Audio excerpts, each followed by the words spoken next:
Yeah. So,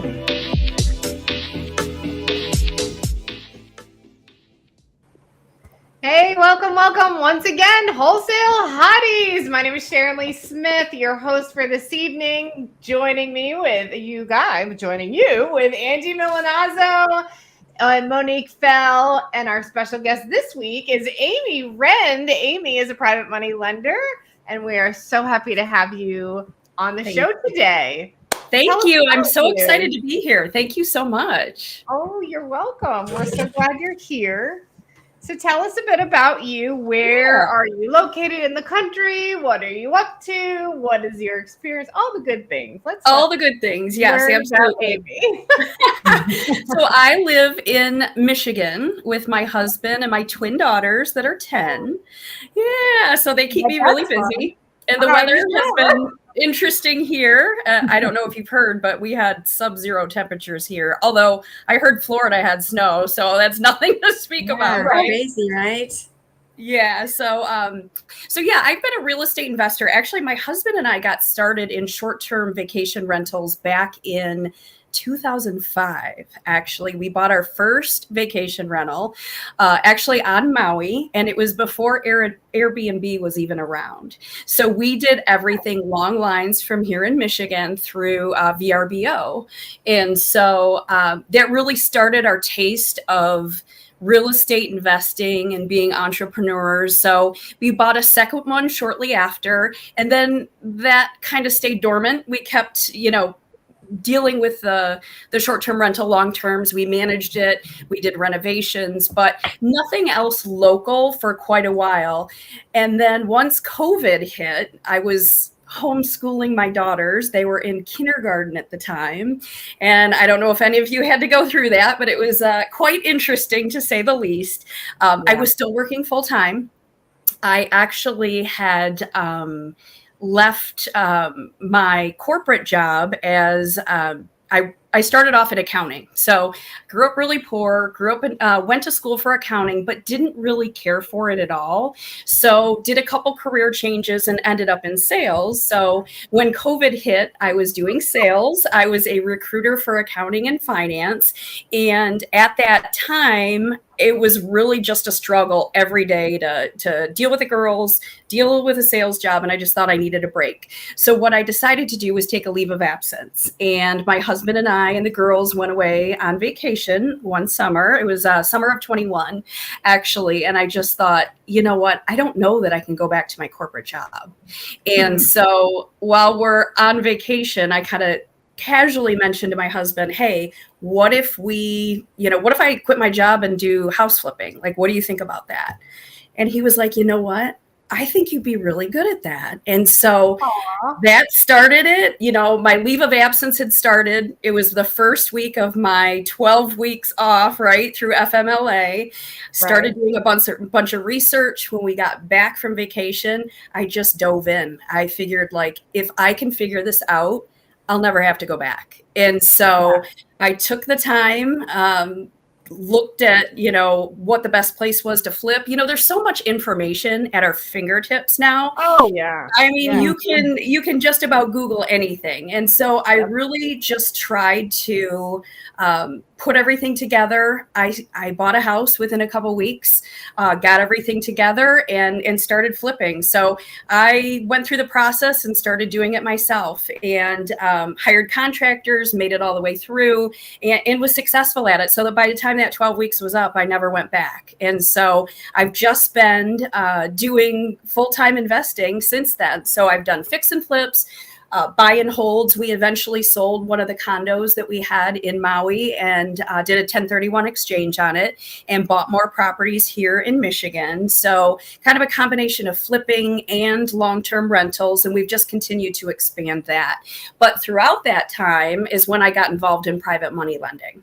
And so what I decided to do, it was shortly after Pace had launched the Gator Group. I don't know if we're allowed to talk about that on this. But after he launched Gator, there was a hard here, Amy. I said no holds barred here. No holds barred. Okay, good.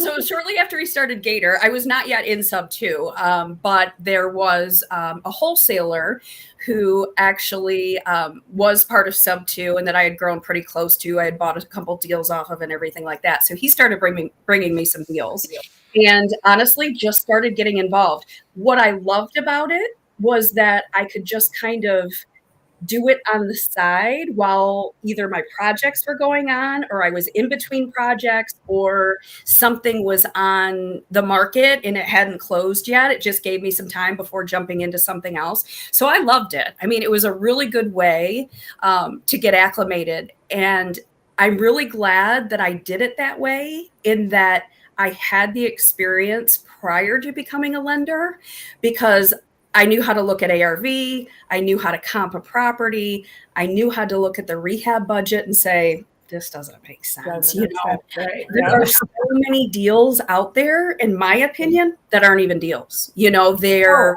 100%. I mean, it's a joke, or they're EMD deals where this is never going to close. Why would I put up EMD? Because you're never going to find a buyer for this, Exactly. So I think it's been good that PACE has brought Gator to the forefront and given so many people the opportunity. But I don't think they realize that if you don't do your due diligence, or if you are not super involved either in what's going on after you lend, so many things can go wrong, right? I mean, in my opinion, before I lend on something, I make sure there's multiple exit strategies, because, your fix and flip that you think, because you're counting on that one ARV down the road, could change at the blink of an eye, right? It just takes 1 or 2 comps to blow your budget out of the water. And so I was very thankful that I did it that way, because not that everything turned out beautifully in every example, because I could talk about some of those that didn't go so well, but I was able to walk away from enough deals ahead of time and avoid a lot of heartache. And that's the one thing I feel as though people get drawn in. Hey, I can make a quick $15,000 on my, $20,000 or whatever the case may be. And they don't understand, if the project doesn't go well, you may lose it all. And so that is so, I feel like, hard for a lot of people to understand. And that's why I'm just really glad that I had the experience.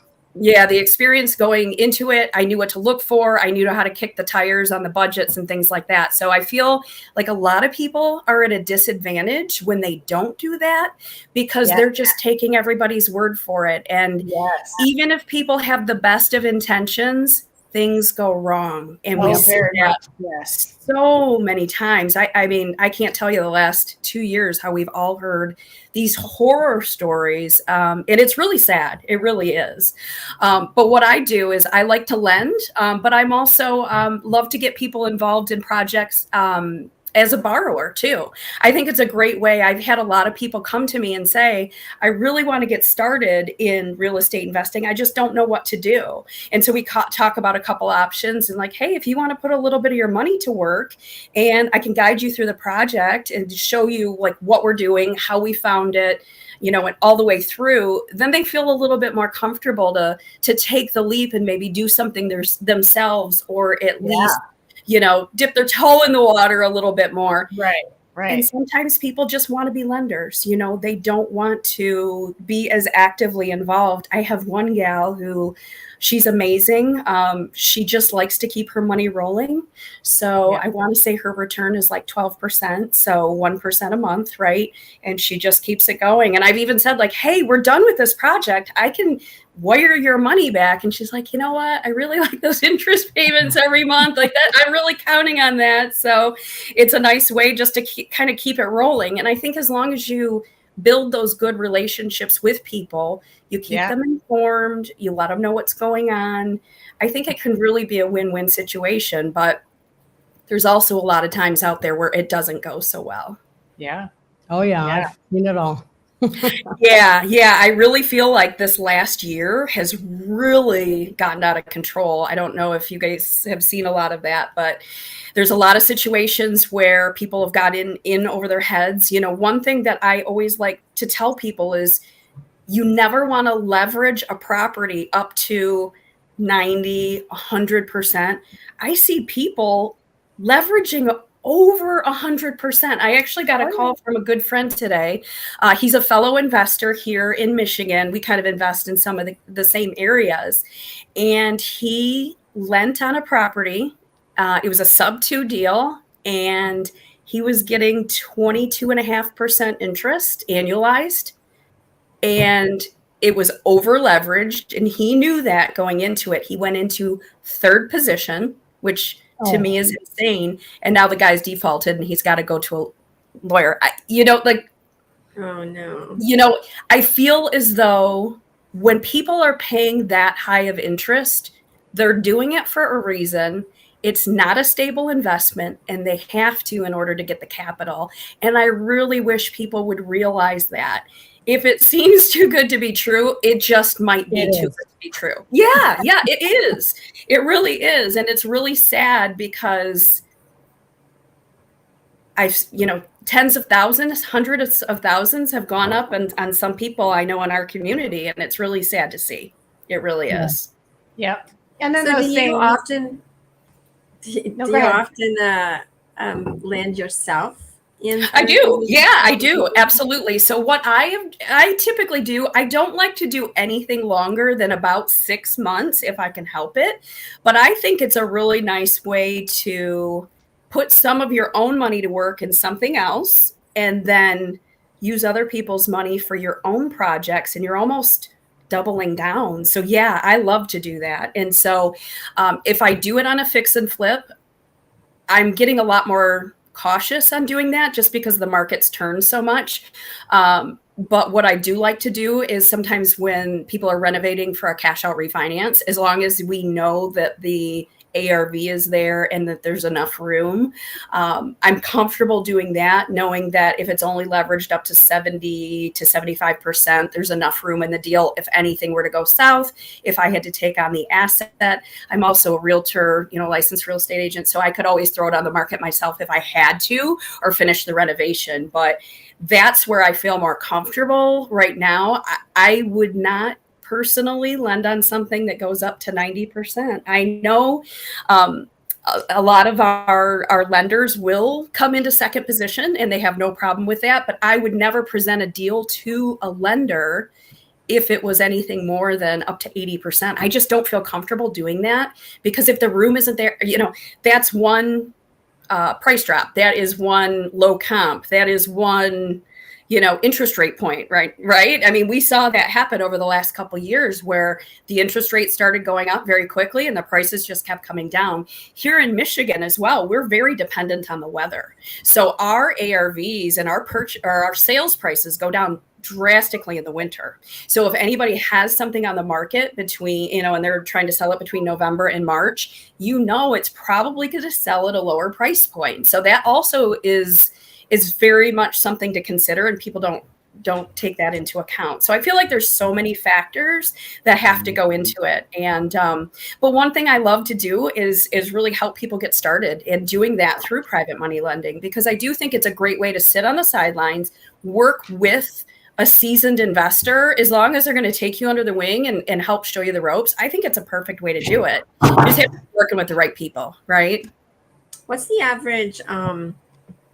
What's the average you lend on? Is it $50,000 something? Yeah, I would say anywhere like between 100,000, 200,000, $1 million. So I would say anywhere from 35 to 70 is what I've done most recently. And so it's something that really depends on the project. It depends on how long the renovation is, and it depends on the length of time. Obviously, when you're getting up into the higher renovations, you're looking at a longer time frame. So sometimes that doesn't always work, but I like to make sure that if I do that it's a strong contractor, that they've done this before, that they've worked with them, that they understand the timeline, that, you know, they're sourcing local materials, so they're not going to have material delays. I mean, there's so many things that go into it. And I think people don't understand that you really need to have it well thought out, and you have to have a buffer in there for timing delays, material delays, contractor delays, days on market. You know, people think, oh, my renovation's only going to be 2 months. I should be able to flip this in 90 days. It's like, do you realize that you don't pay things off until you're actually done with the sale and you can return somebody's money? So it's very interesting talking to some, I would say, more junior lenders, or, you know, borrowers. I kind of use that loosely, right? The people that think like, oh yeah, I could offer you this and I could do that. And you look at their numbers, you're like, that's not even a deal, you know? And so it's, well, yeah, that's what it just won't happen either. You know, the other thing that they don't think about sometimes is when the renovation itself has hiccups. We had gone and done our inspections and all, like, a whole 9 yards, and bought this house. And then we opened up the walls, and literally termite damage from the dirt to the second floor. We had to reframe the entire house from the inside out. And that wasn't in our rehab budget. No, or in your timeline. Exactly. Right? Like, let alone, so just it that. completely killed all the profit. If I was a new investor, this was a new thing, I would have been In tears. You know, it would have been a big problem. No, absolutely. So we have a house that we flipped. It was an easy renovation, and we were under contract, and it just fell out of contract after 2 months because there was an issue with the lending.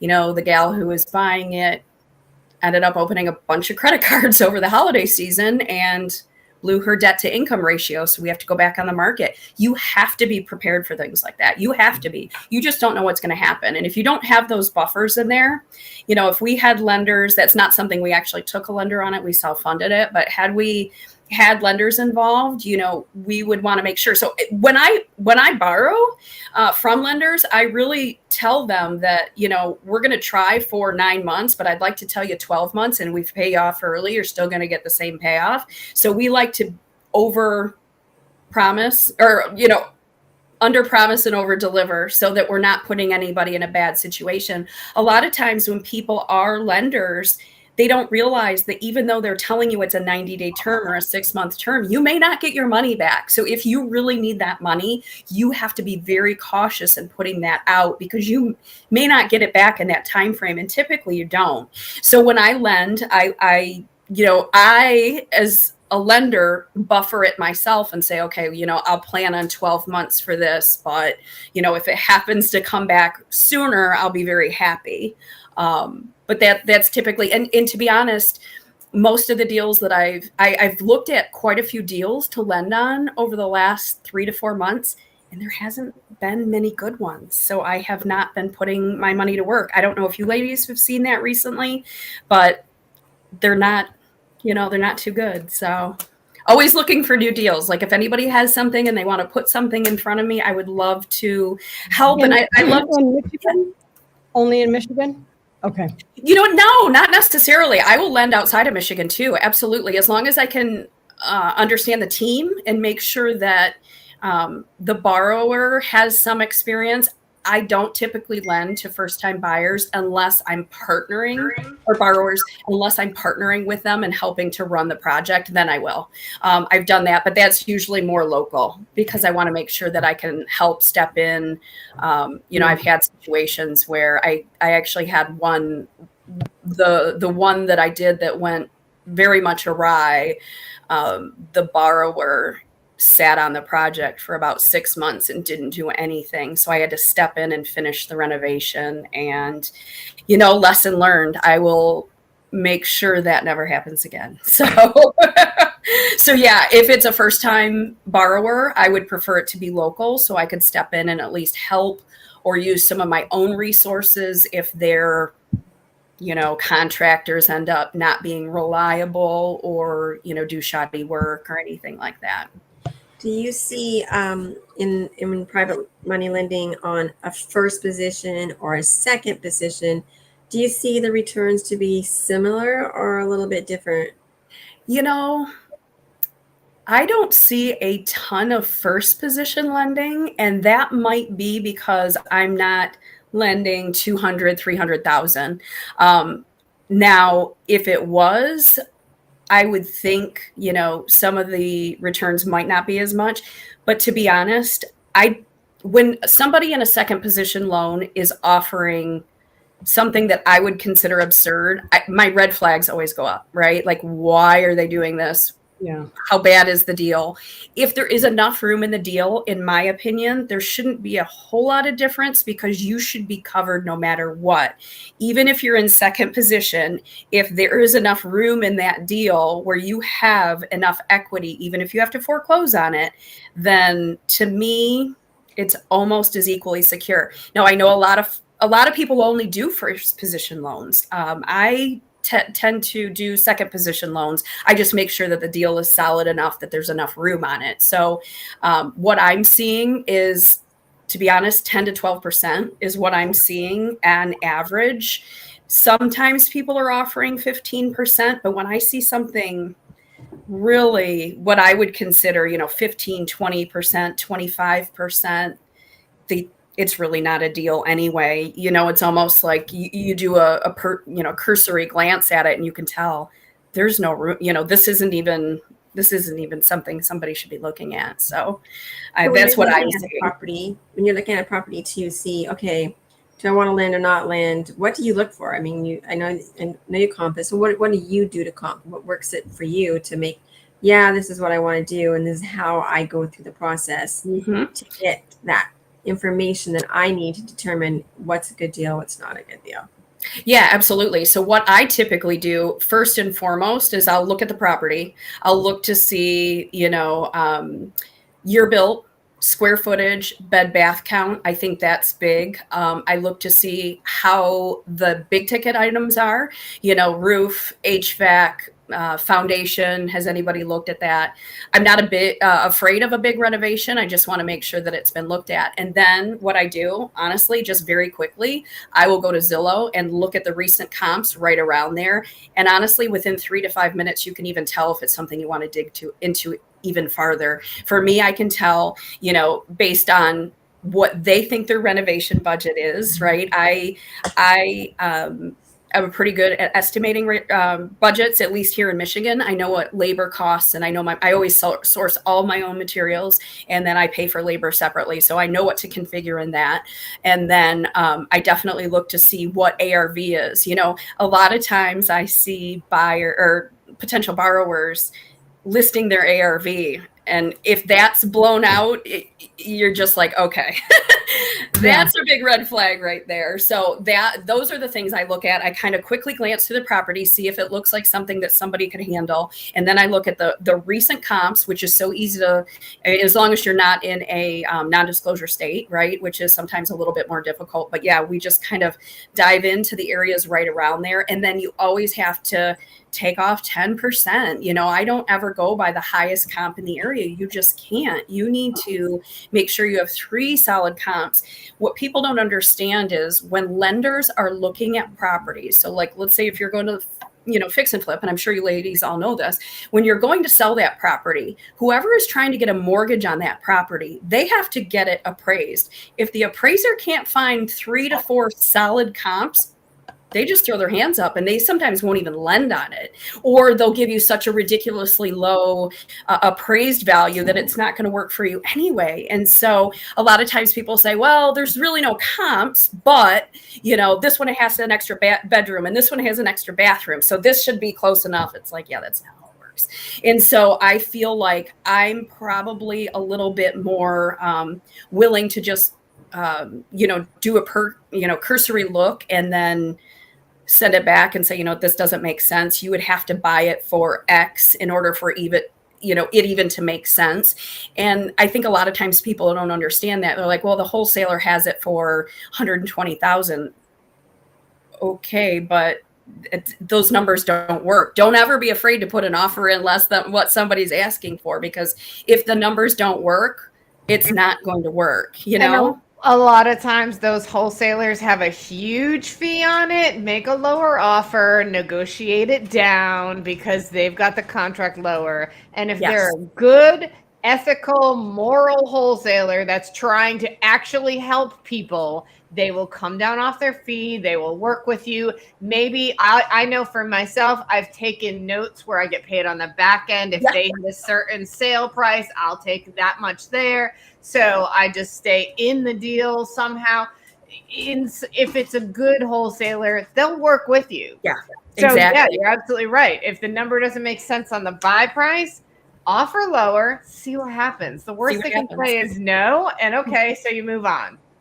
Right. And I always, right. And I think a lot of times people too, they're afraid to say, well, that doesn't work for me. You know, if a wholesaler isn't disclosing their wholesale fee, that's always a big red flag to me. I want you to get paid on the deal. You're bringing the deal. I think that's amazing. But yeah, if you know the entry fee. So I feel like we're seeing of this a lot in the deals right now for sub two deals, not for sub two, but sub two deals where, you know, the entry fee is 50 grand and it's a $30,000 assignment fee, cash to sellers 10K or 15K, and then some to the agent. You're making the deal not work because you're trying to take such a big assignment fee. That's not realistic for anybody. And so, yeah, I agree with you. I think if the wholesaler has it under contract at the right price, then you guys can negotiate. And we see a lot of times where they have to go back to the seller and renegotiate because the numbers just don't work. And I think a lot of times people will understand if you can lay it out for them in terms of this is what the renovation is. We still have to sell it on the back end. You know, this is going to be what it needs to be. Another thing that I feel like a lot of borrowers don't take into account is, well, number one is enough holding costs, because the holding costs really can damage your profit, you know, all the way to the end. But then also just understanding that all of the, you know, costs to have the loan. So you're not really, you know, realizing if your, you know, duration goes out, you know, potentially if you're paying monthly interest or simple interest or however you have it calculated, those fees are going to go up. And then there could be, you know, not only no profit, but not even enough to pay off your lenders, which that's the really bad part, right? What percentage do you usually look at for holding costs? You know, I don't do a percentage. What I really like to do is dig in and try to almost get as close to actual as I can. So what I'll do is say, okay, you know, what are the property taxes? Because what people, you know, if they're not escrowed and tax time comes around, or you're having them, you know, paid out in escrow at closing, you still have to account for those. So what are property taxes? You know, divide that by 12. That's your monthly. You know, don't forget any repair costs, lawn. Here in Michigan, we have snow removal, pest control, anything that you might have that's going to pop up. So I try to get as close to actual as possible and make sure I put a buffer in there, because I just don't think it's always accurate to do a percentage. I know a lot of times people even try to estimate their rehab budget on a, you know, a dollar amount per square foot. Now that might give you something to ballpark it off of, but I don't think that that's always a good estimate. You need to have solid numbers, you know? Yeah, no, that's the quick look estimate. And then you want to really dial it in afterwards. Do you, as a lender, use any type of software to do that cost estimate, or are you just, because of your experience, you know? Yeah, you know what? I put together my own spreadsheet and I just kind of run my numbers through it and try to make sure that I have enough, you know, cushion in there. I think that the real issue is making sure you have buffers everywhere, right? Buffers for your timing, buffers for your budget, buffers for your holding costs. I think as long as you can do that, and then your sales price, because ARV can change very quickly, as we've all seen. So as long as there's enough buffers in there, that's what I like to do. But I really think that within 2 to 3 minutes, you can almost look at it and say, or no, this looks like it could be good. Let's dive into this, you know, and that's what's exciting too.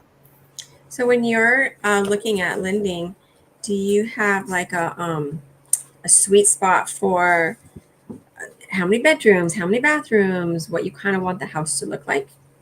You know what? I really am partial to 3 bedrooms and above.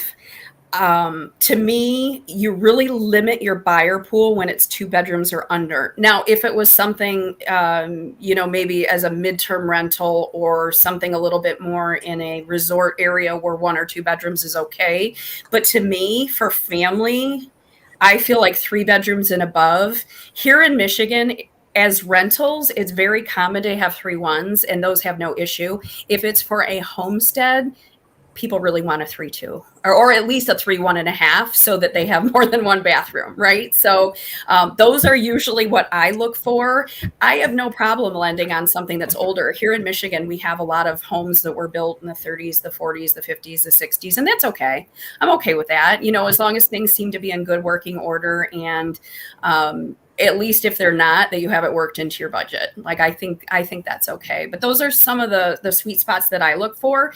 And then another thing, and I know this might go against what a lot of people feel, but I like the ARV to be at or below the midpoint for the area, because I feel like when you start creeping up beyond that, buyers get more picky. The slowdown of the economy is hitting those people, or at least they're in a position where they don't need to sell their home. It's not a first-time home buyer, so they can be selective. They can hold on and stay in their own homes. They don't have to, but when you have these first-time home buyers, I feel like they're less picky.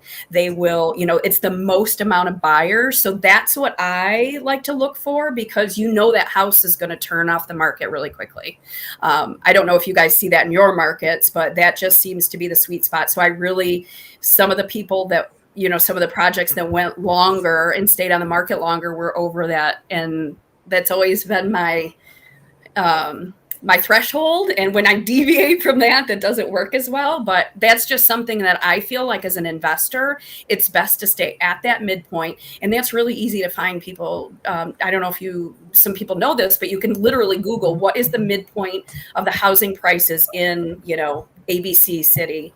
And I think if people look at that, it will give you kind of a parameter by which, if you're starting with one of your first projects, try to stay at that point or below. Obviously, there's exceptions, and for higher cost of living cities, that may be much higher than where it is here. But I think as a rule of thumb, that's what we see to move as quickly as possible, which just makes everything go easier when you're selling your project that much faster. Do you also lend like for EMDs or double closings or gap funding? You know what? Not really. Just because I feel like, I feel like a lot of those aren't deals anyway. And I hate to say that, but I feel as though there's a lot more work involved in something like that, because you've got to go through, it's a smaller amount of money, so it's a smaller return, which isn't a big deal. However, what's the likelihood of it closing? In my opinion, if it's a good wholesale deal, you should have a buyer lined up before you're even putting EMD down. Or as a wholesaler, hopefully you have that $2,500 to put down. And if not, that gives me a little pause for just, is this thing even going to sell? And if we don't close escrow, I don't know how it's structured for a lot of people, but they probably don't make anything. So no, I tend not to. I think there's a great place for people that do EMD and transactional funding, and they've made a lot of money on it, and I think it's amazing. But no, that's not something that I typically do. I try to stay more towards, either fix and flips or buy and holds on cash out refis and things like that. So do you raise capital? Do you consider yourself raising capital when you're talking to people and putting their money in? Probably not as much as I'm going to need to start doing. And I think a lot of us might be in that boat. So over this last year, partner and I, we just in October closed on another 34 units. And we got that as a combination of seller finance and it's technically a Morby method. There's a lot of different units. So on some of them, we bought them with DSCR loans, and then the seller was willing to do a seller carryback for the second position for the down payment and things like that. And so throughout that transaction, we did talk to a lot of people and considered doing capital raising and had some people lined up. But to be honest, the numbers worked so much better the way we were able to reconfigure it, because then we didn't have the cost of capital coming through a private lender. But I'm definitely on the horizon. I want to start building more relationships. We're looking at expanding into more multifamily. The largest one we have right now is a 9 unit. And I just want to continue to go 9, 16, 20 units and things like that and above. To me, that's kind of a nice sweet spot too, where I feel like you're not competing necessarily with the big banks for the 120 unit properties and things like that. But there's a lot of great properties out there that are here in Michigan that are self-managed, that those landlords are ready to get out of. They're tired, they're done. They don't want to deal with toilets and tenants anymore because they all self-manage and they want to be done with them. So that's one of our goals for this year, is to really hone in more on going towards that small to mid-size multifamily. So yeah, with that, I'm going to need to do more capital raising for sure. Are you working on any type of courses or anything like that to, like, if somebody wanted to know, hey, how do you do that? I want to know. Do you? Yeah, you know what? I feel like I was very fortunate in that I found a lot of resources. I'm a pretty resourceful person, but when I was starting off doing the fixing and flipping, I was really, just kind of gathering information and putting it together. And I made mistakes along the way, like we all do, but I wasn't afraid to get started, and I had that courage to jump. And so, yes, I am actually thinking about putting some courses together that will help people get started, whether it's buying a rental property and understanding the basics of how you identify a market, how you underwrite the property, how you budget for rehab, how you find tenants if you want to manage or self-manage, how you're going to get through that process. And then also on the other side with fixing and flipping, because I feel like there's a lot of times people don't understand sometimes the process involved. And it's not that it's complicated. It's just hard to find information out there that is a step 1, step 2, step 3, and then this is what you do. And then this is what you do. And so, yeah, I'm actually thinking about putting some courses together that will help people. It was really helpful for me. Some of the mentors that I met along the way that just kind of showed me the ropes. And like I said, I pieced it together and I was more than happy to do that. But I feel like, I have a lot of people coming to me to say, I want to build a portfolio, but I don't even know where to start. Like, what do I do? And so a lot of times I think part of the problem is people don't know which path to take. They don't know if they should, buy a rental. They don't know if they should do fixing and flipping. And then there's so much negative energy coming at people too of, well, it's so hard to find a contractor and you don't want to deal with tenants, do you? And you have a lot of that negativity coming to you. And I even had that too, oh, you don't, you really want to be a landlord. I've heard that's so terrible, but you've got to screen that out and you have to just stay the course of what you want to do. And sometimes it's just a matter of finding the community that's going to be there for you and be your cheerleader and say, it's not easy, but we can do it and we can do it together. And I think that's so important. And honestly, as women, I think that's even more challenging. But I will started. Yes, that's why we're here. Yes. I mean, and honestly, I've had to grow some thick skin because you deal with some assholes, that will have no issue telling you what they think you don't know. Yeah. I've had a couple, estimates from people. And I had this one guy, actually, we were having an issue with one of the foundations on a duplex we bought. And it was, we're here in Michigan, so things are wet, and it was kind of like what they call a Michigan basement, so it wasn't the greatest, but we were considering doing waterproofing. And so I had a couple guys come out and give us estimates, and literally one, I can't remember what he said, but he was talking about some part of the foundation, and he's like, do you even know what that is? Oh my God. And I said, and the guys that worked with me at the time, they're like, oh, you didn't just do that, did you? I was like, yeah, it's this, and this. And I can't remember the specific, but it's funny because the owner of the company called to follow up and said, hey, we didn't hear back from you. Why didn't you go with us? Or did you make a decision yet? And I was honest. I said, you know what? He talked down to me. He was rude. he made it seem like I'm not going to deal with people like that. And he was like, oh my gosh, thank you for telling me. I had no idea. I'm like, you know what? It didn't really bother me, I guess, but I'm not going to go with your company because of it. So yeah, it's, I don't mind when that happens. I actually think it's almost amusing, but it's really sad that we have to deal with those types of things, right? And I think we deal with it more. But what's also funny is when you do walk properties with contractors and they realize a lot, they're like, oh. And I love that. I think it's amazing. Funny is when you walk a property with an agent. Oh, we around here, you're talking about old houses. Around here, we have houses that were built in like 1847, right? Oh, wow. Old houses. And I've been in construction cost estimating and project management since 1996. I kind of maybe know what I'm doing. Maybe. Yeah, I think so. Right. So we walked this Victorian house this one time, and I was there with one of my ACT people. And so he was schmoozing with the agent, right? And I'm doing the inspection, right? So I get on my crawl suit. I'm under the house. I'm taking pictures in the attic. I'm doing all the things. And I walk back over and I say, Steven, I'm sorry, but actually we're probably not going to do this deal because see these ceiling tiles, they're asbestos and all the plumbing under the house is asbestos. And that's $27,000 just in remediation alone.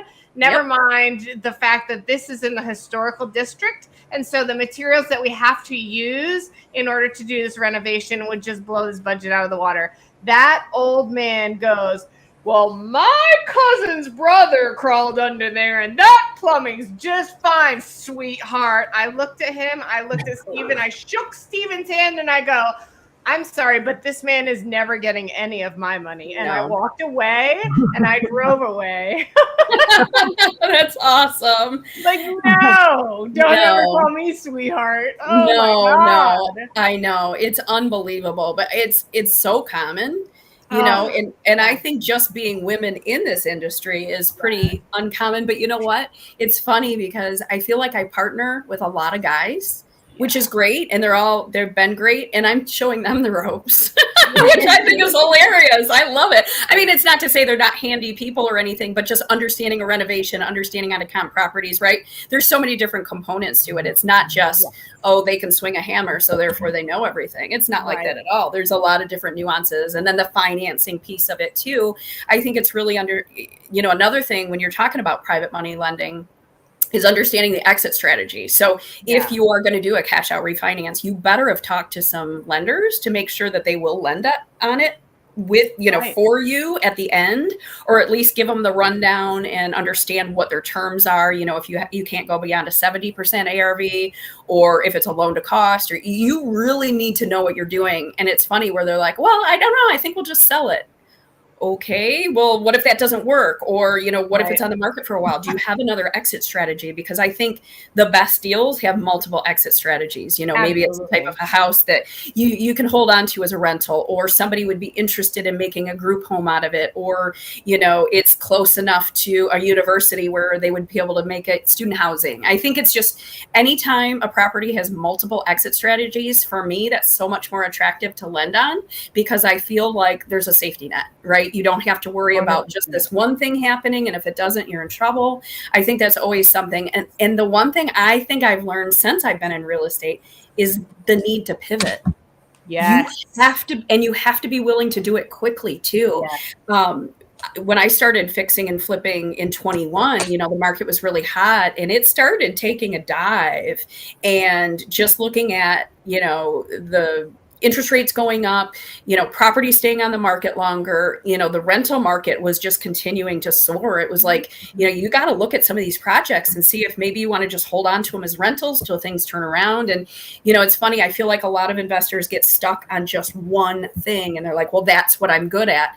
Well, that's fine. But if you want to be successful in real estate, I really feel like you need to be able to pivot, and you need to be able to switch quickly. And I think that's sometimes what's the hardest for people, is just understanding that you need to be aware. And that goes true for if you're fixing and flipping a property, you better know what's going on those comps in the area. If a street, 3 doors down, if that house is for sale and it goes pending, you better find out what that's pending for, because that could make it or break it for you. And, I don't think people realize how quickly things change in real estate.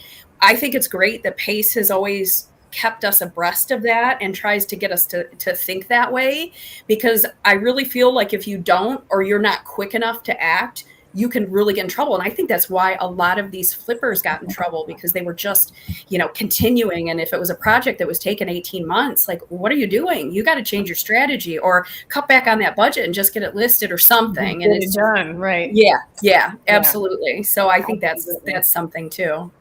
We have a question in the chat. Do you pull title before you lend to people to make sure there isn't any large liens? I would assume yes, because it's a closing that's happening as well, and so everything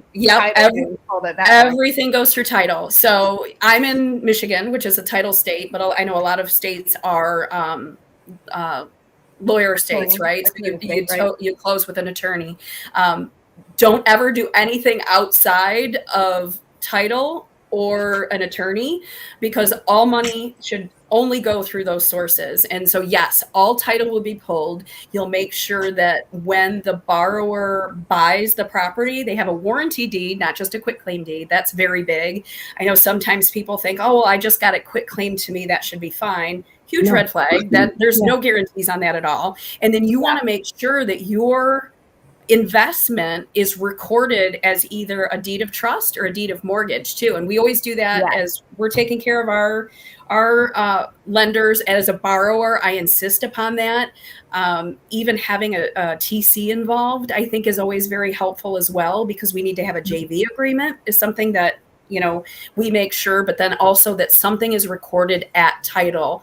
A lot of time, and I've seen it happen where, oh, it just didn't happen to get recorded, that mortgage, and then months go by, the project is going south, there's nothing recorded on that property. You got to make sure your I's are dotted and your T's are crossed. So yes, always make sure, you look at the title commitment and make sure that title is clear. If you're working with any reputable, either closing attorney or title company, they will make sure all that is done. But yes, absolutely. You want to make sure. Amy, for those who don't know, have not heard the terminology TC or JV. So a transaction coordinator is what we a lot of times use, and they're pretty much the experts at paperwork. And so they help the transaction from beginning to end to make sure that title or closing attorney is doing everything properly, that everything is recorded, that everything is done the way it should be done.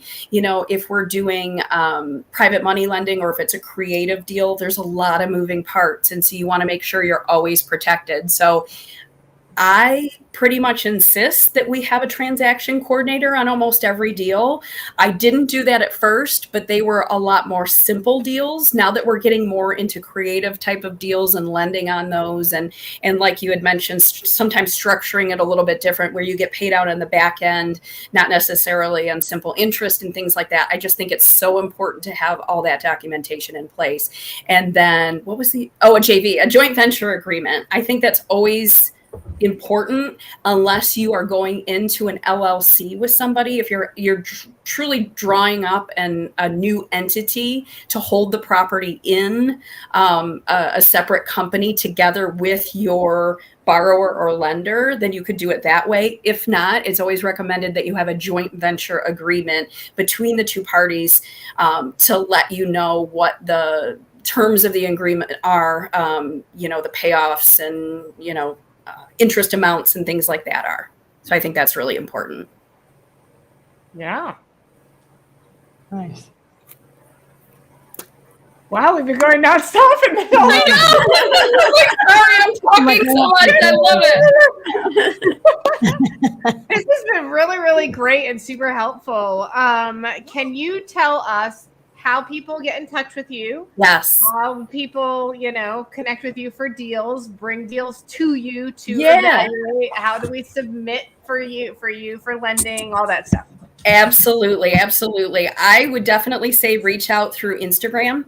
That's probably one of the best ways. You can DM me through Instagram. I love to help people get started. Even if you're bringing me a deal and it's not necessarily a deal, that's not a bad thing. I can hopefully give you some information as to why it's not a deal and what to look for in the future. I think that's always very helpful, and sometimes just another set of eyes to look at something if people don't know. But yes, please reach out to me via Instagram. I also have a YouTube channel, which I'm putting more information on as we go. Yes, and that's also at Amy Rende. And so pretty simple. We both have the same. I have the same handle on both, so that works out well. But no, it's been such a pleasure being here with you ladies. I love to hear, just women working together and us banding together, because I think that's so important right now, not only in real estate investing, but just in all aspects of business, right? There's so many different things that we can do to help each other out. And that's the one thing I love about this community is I think people are always willing to help. Reach out if you have a question. Like I said, I tend to, what I have been doing more recently is partnering with a lot of people, because they really do not just want to lend or borrow, but they want to be in the deal, right? And I think that's awesome. They'll say, I have this property and I really want to do it, and I have a little bit of money, but I don't know how to fund it. And so we'll figure out a way together to make it work and, do fix and flips or do a cash out refi. We've also been selling things on wraps, where if I don't know if the audience has heard a lot about that, but do you do a lot of that, Angie? Do a lot of wraps. Yeah. It's such a great exit strategy.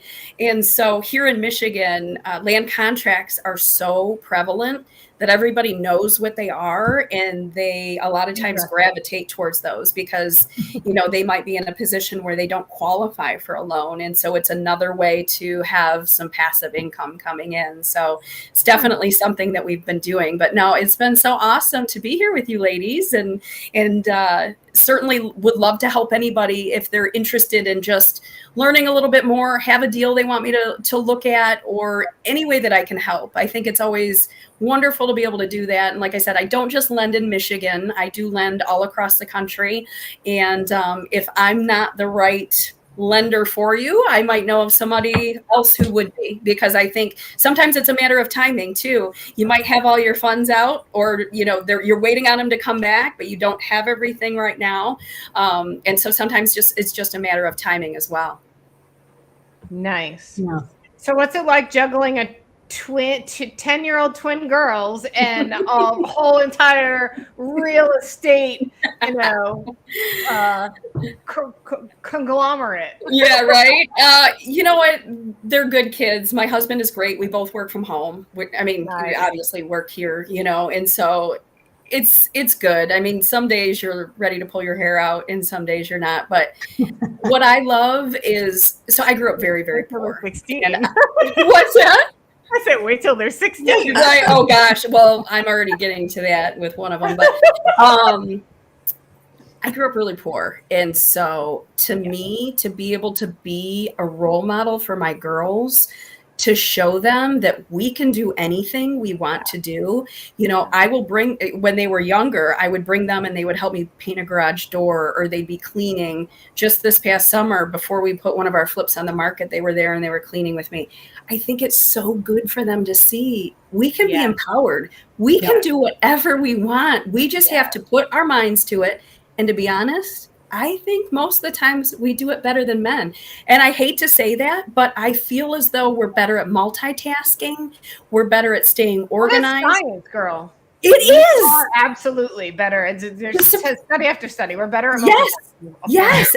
I mean, in most of, like, my husband will admit that. He'll be like, oh, well, okay, yeah, I'm handling this, right? Or I'm handling that. But I think that's why I gravitate towards a lot of male partners too. Like I have, about 5 that I work with on a regular basis, because we work together well. They understand what I can bring to the table and what they can bring to the table. But I do think that I really want people to understand that you don't have to be a genius to start off in this. it's not rocket science. You just have to take the leap and do it, and if it doesn't go as well as you hope, at least you did it and you tried and you can continue to go. What's so sad to me is when we see so many people faltering, wanting to start investing in real estate and just consuming, and they will not take the leap. And that's so sad to me because, there's, what do they say? The best time to plant a tree was 20 years ago. The second best time is today. Right and now. I feel like a lot of times, I've come across a lot of people who are in their 60s and they just still don't feel comfortable to take that leap. And I really feel like just do it. Don't keep thinking about it. Just do it. Yeah. And you will figure it out, or there's people around you that can help you figure it out. And I think that's one of the best things about a community too, is going through it. But don't be afraid. Don't be so afraid to take the leap that you're paralyzed, because that's sad. Ask for help, put yourself out there, ask for help, ask for, resources, do some research, anything like that. But I just really feel like I want to be a role model for my daughters to let them know, like, you can do anything you want to do. You do not need to wait for somebody to tell you to do it. Just go after it and do it. And I think they see it. And when you have somebody that, like yourself, to partner with, it makes a difference. You already put it out there, call me. Yeah, absolutely. When somebody can partner with somebody who's either experienced or knows what they're talking about, or can guide them or give them resources, or, just have a small piece of the pie, or just. Yeah. I love to do that. And to be honest with you, there's a few people in sub too, that they weren't able to get off the ground for whatever reason. And so, bring me deals. I'll help look at them with you, or figure it out, or, help you get funding, or we can partner together if you want. It doesn't matter. Another local wholesaler he was really looking to build his own portfolio. So we did a couple flips together, and he's like, oh my gosh, this is amazing. And now we can, buy rental properties. And sometimes it's just having that person with you to say, it's okay, and we can do this, and let's figure it out. I know it can be scary and it can be overwhelming. And yes, a lot of things can go wrong, but a lot of things can also go right. And people need to look at that too. And it's not the end of the world if you fail. I mean, what does Pace say? Or what did he say the other day? Fail with velocity or something like that. Like, in order to succeed, you have to fail. And if you look at it with that mindset, that just get your failures out of the way, just keep moving. And I think that's sometimes what holds people back. And a lot of it is mindset. I mean, I don't 100% mindset. Absolutely. It is. And to be honest, we all go into those imposter syndrome days where some days you wake up and you're like, what am I doing? I can't do this. What was I thinking? But then you come around and you're like, no, I can. What was I thinking? And what did Pace say? That Tony Robbins even still feels that way sometimes. So we're all in this together, and we're all learning. And, Sharon Lee, you might have some experience that I don't have. Angie has some, Monique, you have some. And so we're not all at the same place in everything. And the beautiful thing about these communities is I can call you on the phone and be like, hey, Monique, listen, I got this going on. Have you experienced that yet? And she can be like, yeah, girl, you do this. I'm like, oh, thank you. Thank you. Because we're all here and we can figure it out together. Yes. Resources to collaborate with. I think that's priceless. Yeah, I really do. I think, reading that book, Who Not How, was really empowering. I don't know if you ladies have read that one, but to me, it was just like, you're right. I don't have to know everything. I need to know who knows it so I can get the shortcut from that person, Exactly. Yes. I think that's so important. And I think a lot of times we don't give ourselves enough credit to either think that we can, figure it out, or that, we're not going to fail because of it. And so it holds a lot of people back. And I think that's the biggest thing, is mindset. I really do. Absolutely. Yeah. So, but yes, this has been amazing. I love that we're doing this. I love that you have women highlighted. It's a group of women getting together. I think no better place for people to hopefully feel comfortable than to ask their questions, feel like they're not alone, commiserate. whatever that Yeah. might be. You know, I feel like that's so important. It's really important, and I think the fact that we have that is really quite different than a lot of other communities. I don't know that there's any other communities out there quite like this. I agree. I don't either. Yeah. There's just no way. There's no way. All right. Well, it's been an hour. We could talk for a while, but we'll cut it at this point for our YouTube audience, so they don't, get overwhelmed with all this stuff. Amy, it's been so good to have this conversation with you, and I look forward to having you on again in the future. Yes, I would love that. I would love that. In any way I can help, like I said, I love to get people off the ground in whatever capacity that is. Awesome. Awesome. All right. Bye, ladies. Bye, Monique. Bye, Angie. Bye. See you guys next time.